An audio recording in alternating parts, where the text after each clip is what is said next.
کہ اللہ کا محبوب بننے کے لیے، اللہ کی محبت حاصل کرنے کے لیے اللہ پر ایمان لانا یہ سب سے پہلا عمل ہے جو رسول اللہ صلی اللہ علیہ وسلم نے اپنی امت کو رہنمائی دی۔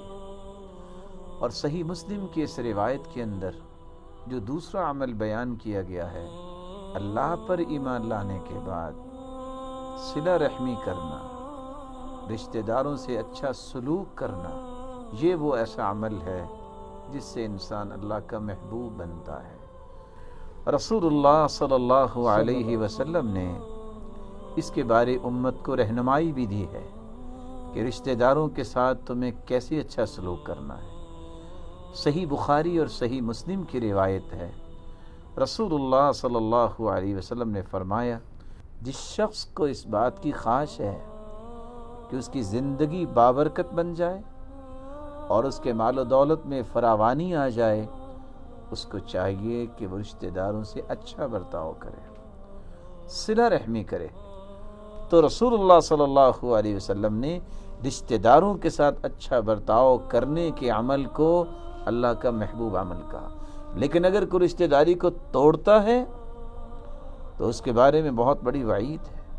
خود قرآن مجید میں اللہ رب العزت نے فرمایا، فَهَلْ عَسَيْتُمْ إِن تَوَلَّيْتُمْ أَن تُفْسِدُوا فِي الْأَرْضِ وَتُقَطِّعُوا أَرْحَامَكُمْ۔ اگر تم نے قطع رحمی کر کے زمین میں فساد بپا کیا تو ایسے لوگوں کا حال کیا ہوگا؟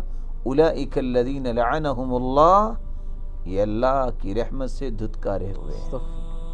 فَأَصَمَّهُمْ وَأَعْمَى أَبْصَارَهُمْ، اللہ تعالیٰ نے ان کو کان تو دیے ہیں، آنکھیں تو دی ہیں، لیکن ان کانوں سے وہ حق کو نہیں سنیں گے اور ان آنکھوں سے وہ حق کو نہیں پہچان سکیں گے۔ بلکہ دوسری جگہ اللہ رب العزت فرماتے ہیں،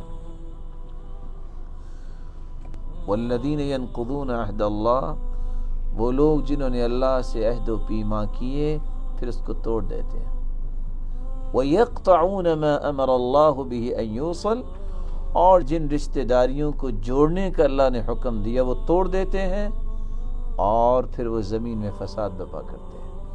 أُولَئِكَ لَهُمُ اللَّعْنَةُ، یہی وہ لوگ ہیں جن پہ اللہ کی لعنت ہے۔ وَلَهُمْ سُوءُ الدَّارِ، اور ان کے لیے ٹھکانہ بھی برائی ہے۔ اللہ کے دین کی دعوت اور لوگوں تک پہنچانے کے لیے اس ویڈیو کو ضرور لائک، شیئر، کمنٹ اور سبسکرائب کریں۔